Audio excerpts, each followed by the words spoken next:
As of today, Sunday, January 25th, 2026, the stock market is officially closed for the weekend. The last trading session for Tilray Brands ended on Friday, January 23rd, with the stock closing at $9.05 per share. During that final intraday session, the stock experienced a slight downward movement of 0.88%, or roughly 8 cents. While the headline figure of $9.05 might seem like just another quiet day for a company often associated with the volatile cannabis sector, there is a much more complex story brewing beneath the surface of that price action. Most retail investors are looking at that $9 handle and wondering when the next big legal catalyst will arrive. But the real expectation versus reality gap right now isn't about the law, it's about a massive shift in how the company is actually making its profits. Most people still view Tilray as a pure cannabis play, waiting for the federal government to move the needle. However, the reality is that Tilray has quietly transformed itself into a diversified consumer goods giant, and the market is struggling to price that transition correctly. While you're waiting for news on legalization, institutional players are looking at their massive craft beer acquisition strategy. They aren't just selling flour and oils anymore, they are moving into your refrigerator. This creates a fascinating tension. The market expects Tilray to move with every headline about rescheduling, but the reality of their balance sheet is increasingly tied to the beverage industry. If you're using platforms like the Robinhood app or browsing investing sites for your next move, this is the kind of nuance that separates a gamble from a calculated investment. Looking at the immediate trading volume from this past week, we saw about 2.7 million shares change hands on Friday, which is actually quite low compared to their average volume of nearly 5.8 million shares. This tells us that the smart money is currently in a holding pattern, perhaps waiting for the dust to settle after their record-breaking fiscal second quarter report earlier this month. The expectation was that record revenue would send the stock into a sustained rally. The reality? Even after hitting a record $217.5 million in net revenue, the stock has been facing selling pressure. On platforms like Interactive Brokers and the SoFi trading platform, we saw a lot of retail excitement initially, but that was met with institutional indifference. Why the disconnect? It's because the record revenue was driven heavily by their distribution and beverage segments, while the beverage gross margins actually saw some constriction. If you're doing your own self-investing or seeking investment help, you have to look at the institutional activity. We've seen some interesting shifts in the 13F filings. While some smaller wealth management firms have been trimming their positions, heavyweights like Vanguard and BlackRock still hold significant chunks of the company. It's worth noting that institutional ownership currently sits at around 12%, which is relatively stable for a stock with this much retail meme history. When you compare this to the hype cycles of 2021, the current environment feels much more professional. Even if you're looking at Nvidia stock or Apple stock for growth, the volatility in Tilray offers a completely different risk-reward profile that many are now managing through Schwab Intelligent Portfolios or similar automated tools to hedge their bets. Speaking of volatility, let's talk about the range. Over the last 52 weeks, this stock has swung from a low of $3.50 to a high of over $23. That is an incredible amount of movement, and it highlights why so many traders gravitate toward the Robinhood trading platform for these types of plays. But here is the deeper angle. The stock is currently trading about 60% below its yearly high, yet the company's fundamental health is arguably the best it has ever been.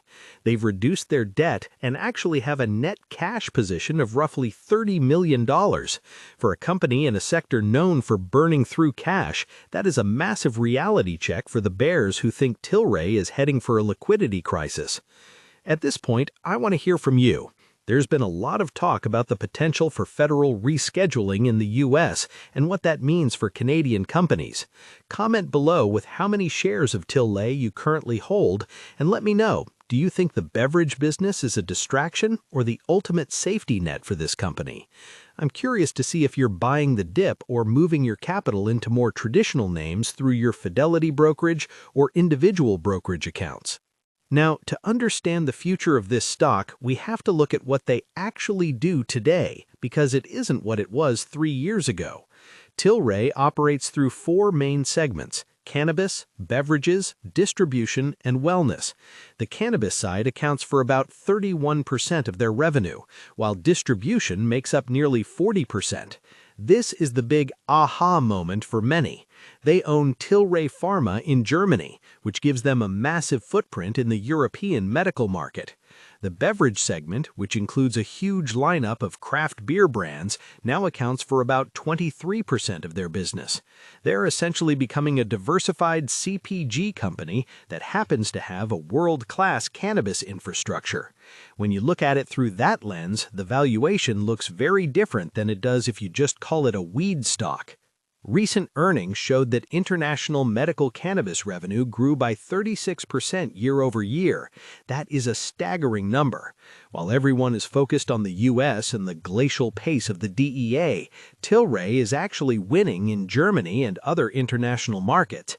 The expectation is that the U.S. is the only market that matters. The reality is that Tilray is building a global moat that doesn't require a single change in U.S. law to be profitable. However, the risk remains in their diluted earnings per share. They are still reporting a loss even if that loss is narrowing.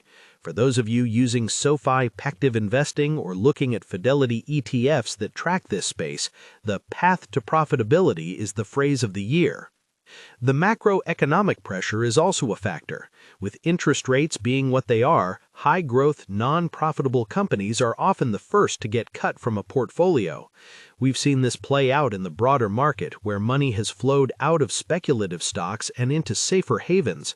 But if you're doing online investing, you know that the time to look at these companies is often when the sentiment is at its lowest. The current price-to-sales ratio for Tilray is 1.2x, which many analysts consider undervalued compared to their historical averages. Looking toward the future, the catalysts are clear.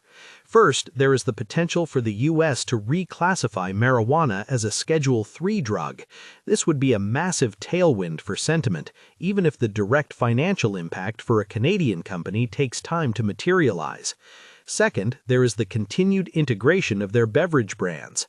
They are working on cost-saving initiatives that are expected to save $33 million annually by the end of 2026. If they can improve those beverage margins while maintaining their dominant share in the Canadian and German cannabis markets, the reality of their bottom line could finally catch up to the market's high expectations. For those of you managing your own portfolios, whether it's through a Fidelity trading platform or a Robinhood app, it's important to stay grounded. Don't let the hype of Tesla stock or the massive gains in Nvidia stock make you feel like you need to take unnecessary risks here. Tilray is a high-conviction, high-risk play. The tension between the cannabis company narrative and the consumer goods reality is where the opportunity lies. If the market starts to value them like a beverage company, which typically trade at much higher multiples, we could see a significant re-rating of the stock price. To summarize the central insights of where we are right now, Tilray is closing the weekend at $9.05, and while the market seems hesitant, the company's internal metrics are showing record revenue and a much stronger balance sheet than most people realize. The expectation is that they are at the mercy of political advocates, but the reality is that their international medical business and their beverage segment are providing a level of diversification that their competitors simply don't have. We are seeing a company that is successfully navigating a transition from a speculative startup to a mature global brand. The contrast between that professional progress and the stagnant stock price is the key thing to watch as we head into the next trading week. If you're using online investment tools or looking for investment help, keep a close eye on those beverage margins and institutional inflows. They will tell the story of the next 6 months far better than any political headline ever could. Would you like me to analyze the recent institutional buy/sell ratios for Tilray to see which major funds are currently increasing their exposure?